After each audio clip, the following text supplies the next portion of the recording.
what would be your recommendations in terms of getting in front of the camera, being confident and authentic in front of the camera? Are there any kind of hacks or guide? I think it's the only way to cut through the noise. Like you said, it's a way. I just think it's the only way, and it's so available to all of us. I think that there's a couple of things that I would say about creating video content, especially. Yeah, perfect. How are you, man? Good, buddy. How are you? See ya. Good, feeling good. See you. Come on in. Welcome, guys. So today I'm joined by Nick. Was that on the whole time? Yeah. For the last, half an hour? Wait, what time did you get here?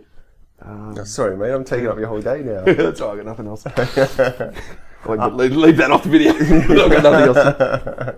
I'll zoom in on you when you say that. Joined by Nick. Welcome, mate. Thanks, mate. Thank you. So perhaps you could just start by introducing a bit about yourself, a bit about your background, because you've got quite a dynamic background. I know that when I first heard of you, it was, and I've told you this before, when I was starting up my business, straight out of uni, I did competitor analysis. And you were like my number one competitor on the coast. Yes!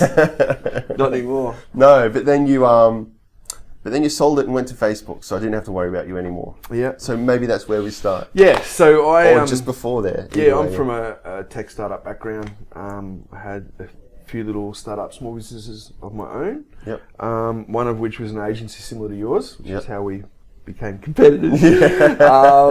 And from that, I was offered a job at Facebook. So then I went to Facebook for 3.5 years, worked as the manager of small business and startup operations for Asia Pacific and Australia and New Zealand. Sweet. Which was awesome. Yeah. And learnt lots and lots about marketing and certainly about Facebook and how that fits into the whole marketing sort of ecosystem. Yeah. And then I sort of left there. It was starting to get really big, and I love, as you know, I love startups when they're scrappy and small and just growing, that early growth. And Facebook just became bigger and bigger and bigger, obviously, as it grew. And I thought it was a good time to get out. It's always good to get out when you're on top and not when you're asked to get out. So I took that opportunity. They relocated my job back to Singapore to sort of re-centralise that operation, and I didn't want to live in Singapore. So I left, and then I did kind of nothing for about half a year, and had babies and played with my babies, and then I got a job at Twitter. Yeah, that's right. Through LinkedIn. Ironically, they approached me and asked me to kind of replicate what I'd done at Facebook at Twitter. So Twitter, in terms of business development, was about 2 years behind Facebook. Okay. Which was perfect because they were like, let's just catch up, And so I worked at Twitter then, doing the same sort of thing for small business. And then left there as well, and just went back into small business now. And what I do now is a bit of coaching and mentoring and speaking and writing, and basically that's it, really. So yeah, and we both live very close to each other, and we're no longer competitors, which is no. What would be your recommendations in terms of getting in front of the camera, being confident and authentic in front of the camera? Are there any kind of hacks or guide?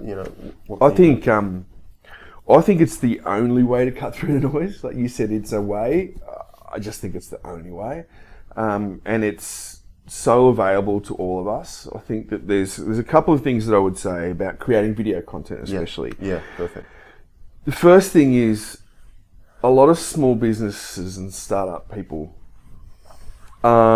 It freaks them out to be on camera. There's a lot of reasons for that. A lot of it comes from this imposter syndrome, which you alluded to, that I'm not good enough, I'm not smart enough, my business isn't successful enough, somebody else should be the face of it, and whatever. Yeah. And I just think that's crap. Like if someone comes into your store, or if someone rings you up, or whatever it might be, however you operate your business, they're coming into speaking to contact you. with you. They need to know who you are. I used to advise people to get someone else to do the video content, someone in their business. Oh yeah. It was terrible advice, because that's not who they would see when they came through the shop front, or that person went to do the consulting with them, or whatever it might have been. So that was bad advice. And I think you just have to literally just suck it up and get used to being on camera. Yeah. That's the first thing. The second thing, I think a lot of people are held back because they think, oh, I need great lighting set up, and I need like the whiz-bang camera and all of that stuff. And you know, we all have the high definition video camera in our pocket. Yeah. This is really the only one you need. Like, you and I are using little lapel mics, which is great. It's a nice little touch. hack, Yeah. you know. Yeah. But if you have adequate lighting and a nice quiet space, It's enough. it's enough. Yeah. It's enough, right, to start. Yeah. And I'm not saying don't spend that money and make, you know, buy some cool shit Yeah. to use. That might make it that much better, but you don't need to necessarily right from the start. Yeah.